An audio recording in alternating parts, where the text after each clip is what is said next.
Déjà, si tu es là, c'est pour une raison particulière. Tu es apostat, si je me trompe pas. Ah, c'est vrai. J'avais presque oublié que je suis apostat Bah, exclusivement. ça c'est un bon signe, hein. Si on oublie, c'est bon signe, C'est généralement. Et vrai. du coup, ce que je vais te proposer maintenant, c'est de te présenter succinctement et nous raconter ton histoire, voilà, de ton apostasie et comment ça s'est passé. Ah, oh là là. Succinctement, je sais pas comment. Si, je vais pouvoir le faire normalement. Alors, moi, de base, je suis né en Algérie, j'ai grandi là-bas. Donc, l'islam, c'était beaucoup plus qu'une religion, c'était littéralement une identité à part entière que j'avais en étant musulman. Je me posais certaines questions étant petit. Je remettais en question certaines pratiques, certaines croyances, mais les gens avaient toujours réponse à tout. Il y avait toujours aussi cette pression de la société qui me disait de me taire. Donc, je laissais ça de côté. Donc, j'ai mis vraiment tout ça dans un coin de ma tête jusqu'à ce que je parte à la fac. En fait, je suis venu en France pour faire mes études. Je dirais pas, je rentrerai pas dans les détails.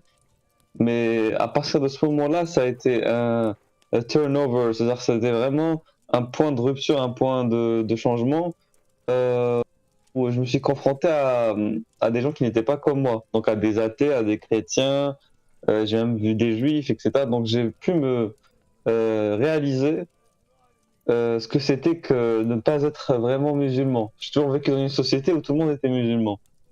Et à partir de ce moment-là, il y a plein de questions qui ont commencé à se poser, des questions légitimes de leur part, de ma part, des questions que je me suis posées, que j'ai toujours refoulées et que j'ai dû affronter, puis j'étais seul et que j'avais personne pour me dire n'y pense pas ou voilà, ne remets ça plus tard.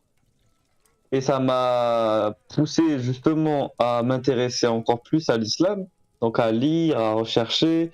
Et je me suis dit, c'est une occasion de s'approfondir dans sa foi. Donc c'est dans cette période que j'ai commencé à faire plus la prière, que j'étais plus assidu dans l'éthique islamique, etc.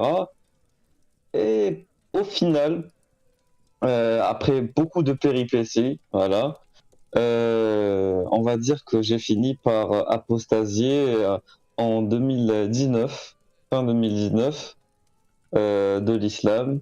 Et voilà, globalement. Si tu as des questions pour rentrer plus dans les détails, vas-y, mais c'est ça, succinctement, c'est ça que je peux te donner. Voilà. Non, c'est intéressant. Bon, franchement, moi, ça me fait penser un peu à mon histoire, hein, parce que pareil, moi, j'ai grandi en Algérie, ensuite, je suis venu en France, et ouais, effectivement, quand tu rencontres d'autres cultures, d'autres religions et tout, ça te donne un petit coup, et t'as envie du coup, de savoir, est-ce que t'es vraiment tu fais partie du peuple élu ou pas? C'est ça. C'est ça, ouais. Exact. Et ouais, du coup, et quand t'as apostasié, c'était à travers quoi exactement?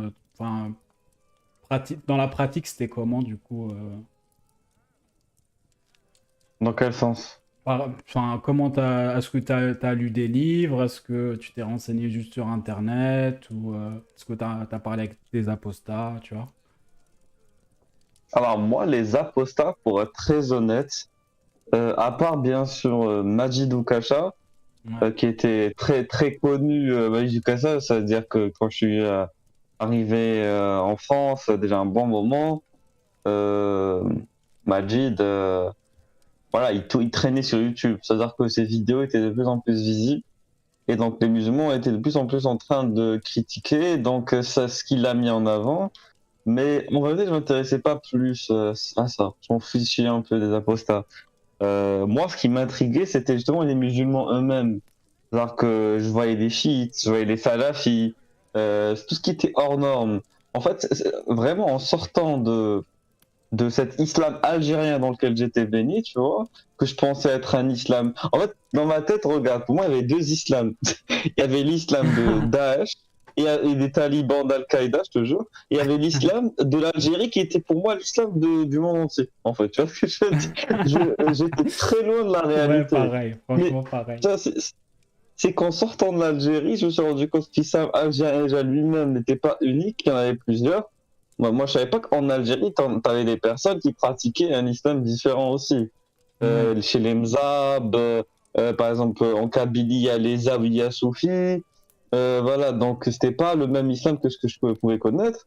Bon, t'avais aussi les salafis qui étaient chez nous, mais à qui je prêtais pas vraiment grande attention. Et ce qui se passe en fait, c'est que à un certain moment, je me suis dit, bon, pourquoi est-ce qu'on est aussi divisé? Parce qu'en tant Mm. que musulman, ça me gênait cette division, parce qu'on a toujours dit qu'on était unis. Et ça, C'est c'était ça. l'un des premiers doutes que j'ai eu, c'est la division, voilà, vraiment. Ouais. Ouais, en plus, c'est marrant parce qu'en Algérie, tu vois, le mot salafi, tu l'entends pas trop. On dit Tu ikhwa, tu l'entends vois, pas, Reda, mais c'est on ça, dit pas salafi, tu vois. Pour moi, exactement. salafi, c'était bah, justement Daesh, tu vois, des trucs comme ça. Donc, ouais, Bah, quelque part, oui, c'est une porte vers Daesh, le salafisme, bien sûr, bien ouais. sûr. Mais après, donc du coup, ta question, c'était pas à travers quoi? Oui, du coup, c'était à travers des livres, en fait. Ce que j'ai fait, c'est que j'ai commencé déjà à regarder des vidéos, en gros, des vidéos d'études de ce qu'on appelle les doros. Ouais. Voilà, de Salafi, Chalabi, je regardais voilà, des questions, des fatawas de Al-Bani. En gros, je me suis beaucoup intéressé au salafisme. Et après un certain moment, je me suis dit, bon, le salafisme, c'est pas non plus l'alpha et l'oméga de l'islam. Il faut que je m'intéresse aux autres. Donc, par exemple, nous, au Maghreb, on est censé être des malikites. Ouais. Donc, je me C'est suis ça. dit, au final, moi, la prière, je l'ai appris en tant que malikite, en disant, tout ce qu'on fait, c'est un peu orienté malikisme. Donc, je devrais apprendre le malikisme. Donc, j'ai acheté les livres du malikisme, donc Mukhtasar, etc., Al-Akhdari, tout ce qui est fiqh, donc tout ce qui est jurisprudence. Donc, il y avait aussi tout ce qui était aussi Aqidah, donc tout ce qui était le dogme islamique que tu dois aussi avoir quand tu es musulman. Parce que ce n'est qu'après que j'ai compris, mais on ne croit pas exactement à la même chose en fonction du Coran où tu te trouves. Par exemple, les salafis croient que Dieu trouve dans le ciel, au-dessus du septième ciel. Pour eux, le ciel, il y a des cieux, c'est sept couches de cieux, tu vois. Et au bout de ces sept couches, il y a Dieu. Il y a Dieu qui est assis sur une chaise, qui s'appelle le trône de Dieu. Ça, c'est la vision salafiste voilà, du monde, du Dieu, etc. Par contre, les Malikites, eux, ils ont une aqidah ash'arite, et pour eux, en fait, Dieu n'a pas d'endroit. Que Dieu, si tu le localises, c'est comme si tu l'anthropomorphisais. En gros, tu l'humanisais. Et Ouais. donc, du coup, je me suis dit, mais c'est pas possible, en fait. Moi, je pensais qu'ils étaient tous d'accord sur des questions aussi évidentes. En fait, non, ils divergent sur beaucoup, beaucoup de choses. Donc Ouais. ça m'a amené à devoir lire beaucoup de livres, à devoir regarder beaucoup de vidéos de conférences, de doros, comme je t'ai dit, des leçons.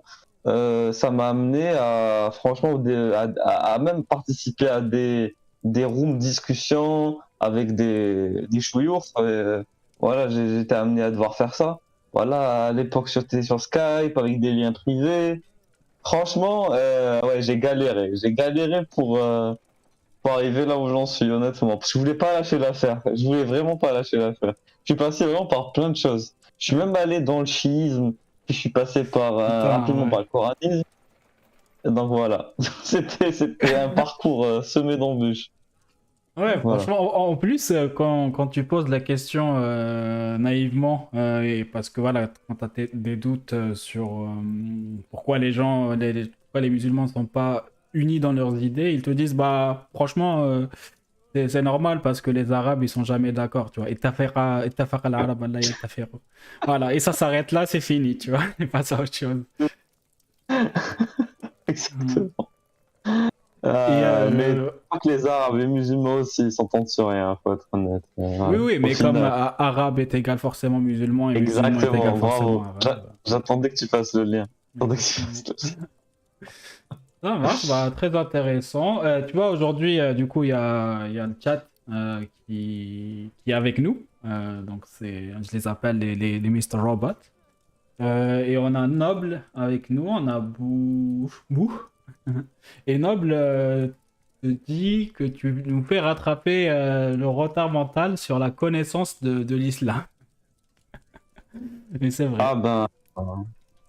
Bah merci Nob, content d'apporter quelque chose à certaines personnes. Moi je me dis que je me suis un peu rempli la tête avec des stupidités, mais bon, si ça sert à quelque chose au final, je suis Bah non, content. en vrai, c'est une culture très intéressante parce que ça t'apprend beaucoup sur l'être humain et comment il peut être manipulé ou endoctriné de tout et n'importe quoi, tu vois. Oui, oui, bien sûr, ça oui. Oui, mais le problème c'est que si Texas, c'est pas grave, bien sûr. Je suis allé me casser la tête à apprendre les divergences entre les écoles sur des questions stupides. Donc ça, par contre, franchement, je regrette un peu des fois. Je me dis, waouh, je me suis trop pris la tête sur des choses inutiles, honnêtement. Mais après, quand il y a des gens comme Nob qui disent, oui, au final, t'arrives à nous Mm. apporter ça, ça nous intéresse, ben, je me dis, bon, ça va. Si Bah en je fait, transmets, si, ça passe. Ça ouais, c'est passe. cette connaissance au final qui aide les gens à, comment dire, à prendre conscience, tu vois, et à apostasier in fine. Mais ouais, moi je trouve que cette connaissance est très importante, même si elle sert pas à grand-chose dans la vie de tous les jours, tu vois. C'est ça. Il y a une autre question de Nob, il te demande est-ce que du coup dans tes phases sunnites, t'avais de la fascination pour les combattants, quoi, pour les Moudjahidines, les gardiens de la révolution de l'Iran, Hezbollah. Dans les faciles. Non, non, je te jure que non. Au final, les compagnons, non, c'est pas ça. C'est même pas ça, honnêtement. Non, c'est pas les compagnons qui me fascinaient. Moi, je te dis un truc ce qui me rattachait fortement à l'islam, Les dans un combattants, pas aspect. les compagnons, les combattants, donc les terroristes. Ah, non, pas du tout, du coup. Non, pas du tout. Ouais, non, en Algérie, on les méprise de ouf parce que déjà de un, on a vécu 10 ans une décennie noire où il y avait que des attentats voilà, de partout. Et en plus de ça, tu vois, c'est pas dans le sens commun, quoi. C'est On ça. sait Et reconnaître les extrêmes et on disait voilà. tout le temps Afdalul Ashya'i Awsatuha. Ça veut dire qu'il faut jamais être dans l'extrême, tu vois. Donc ça, en Algérie, dans les familles en tout cas, c'est vrai que c'est quelque chose qui est ancré, tu vois. En fait, c'est exactement. Moi, je vais t'expliquer, Nob. Dans le sunnisme et dans le chiisme, moi, en fait, il y a un truc qui me rattachait à l'islam fortement. C'était ma foi au Mahdi. Le Mahdi, je sais pas si vous connaissez le concept. Mahdi el Montada. C'est exactement le Ouais. Mahdi montage, celui qui est attendu. Ouais. Il est attendu parce qu'en fait, il a disparu. Ah, ça, c'est la version chiite. Apparemment, il a disparu. Il est né, il a grandi, il a atteint l'âge de 40 ans. Ensuite, il a disparu. Ce qu'on appelle la première occultation. Je te jure, ils ont inventé un concept comme ça. Puis il est réapparu pendant quelques mois, puis il a redisparu. On ne sait plus où il est passé. Pendant qu'il dit il est au paradis, Dieu le retient jusqu'à la fin des temps. Bon, pendant qu'il dit qu'il est encore là, on s'en fiche en tout cas. Tout ce qu'on sait, c'est il est plus là. On a d'autres qui disent qu'il n'a jamais existé encore, mais qu'un jour il va naître et qu'il va voilà, prendre les rênes de l'État islamique. Voilà. Et moi j'avais vraiment pour rêve de vivre ce moment-là, de soutenir le Mahdi, de l'aider, parce que comme on nous le présente, on nous dit cet homme-là, il est de la descendance du prophète, il lui ressemble, il s'appelle comme lui. Enfin, il lui ressemble pas forcément, mais on va dire qu'il s'appelle comme lui. Dans les caractères, il lui ressemble vraiment. Et qu'il va apporter une ère de justice sur cette terre et tout. Donc que ça soit Pause. pour sunnites et chiites, ils se retrouvent dans ça, tu vois, c'est du bullshit, des conneries. Mais mais moi j'y croyais vraiment, que ce soit chiite ou sunnite, les deux s'accordent au moins pour dire qu'il existe, que ce concept et que cette croyance existe, et que à la fin des temps, c'est ce qui va se passer. Voilà. Donc Ok. moi je voulais vraiment ça. Moi j'étais vraiment obsédé par la fin des temps. ce qu'on appelle l'eschatologie, la science des signes de la fin des temps. Et je connaissais par cœur tous les signes de la fin des temps. Voilà. Et je Putain. faisais plein de théories, etc. J'étais obsédé par ça. Moi, personnellement, je m'en foutais des soldats actuels, tout ce qui se passait dans le monde vis-à-vis de l'islam. Moi, je me disais, ce qui compte maintenant qu'on est passé la période du prophète, des compagnons, de la famille du prophète, on a passé cette période largement. On est dans une période de décadence de l'islam. Le seul moyen de revenir dans les devants de la scène, c'est que le Mahdi vienne. Voilà, moi j'étais comme ça. Voilà, c'était ça ma mentale à l'époque. Ok, Voilà. intéressant. Bah moi, franchement, ça m'a traumatisé, hein, toutes ces histoires de signes Ah de ouais? fin des temps, Ah oui. les pôles qui s'inversent,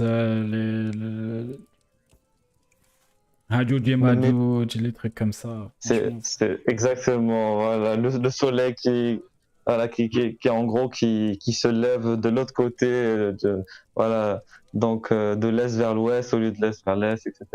Mais ouais. franchement, moi j'étais justement, moi ça me faisait pas peur, ça me fascinait. Je sais, c'est une fascination morbide, mais ça me fascinait énormément et j'essayais à chaque fois de percevoir les premiers signes qui allaient se présenter. J'étais vraiment pressé de voir quelque part, malgré moi, la fin du monde arriver. Voilà. Parce qu'il dit fin du monde signifie justement tous ces événements qui vont subvenir. Et moi, j'étais prêt. Je me sentais prêt à accueillir la fin du monde, justement. Ok. Et avec le recul, je me dis quand même, j'étais très fanatisé. Franchement, De j'étais ouf, très fanatisé. franchement, je m'y attendais pas, hein. Je m'y Ah attendais si, pas. si, si, si, si, honnêtement, si. Ouais. Ouais. Ouais, c'est intéressant. Bah, du coup, tout s'explique. C'est pour ça que tu t'y connais autant aujourd'hui à travers. On le voit quand tu parles, quand tu fais les vidéos YouTube. Ça se voit qu'il y a de la connaissance et ça, c'est intéressant. Ok, ça marche. Et du coup, bah, ça